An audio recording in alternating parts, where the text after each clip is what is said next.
people are not scared to make mistakes, pero nahihiya silang malaman ng ibang tao na nagkamali sila. Parang nasa culture natin na if you fail on something, nakakahiya siya or ikakahiya ka ng family mo. That's a hard thing.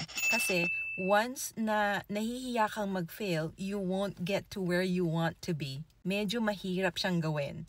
You have to fail at some point bago ka aabot doon. Palagi kang safe sa mga desisyon mo or sa mga moves mo, ibig sabihin dito ka lang palagi.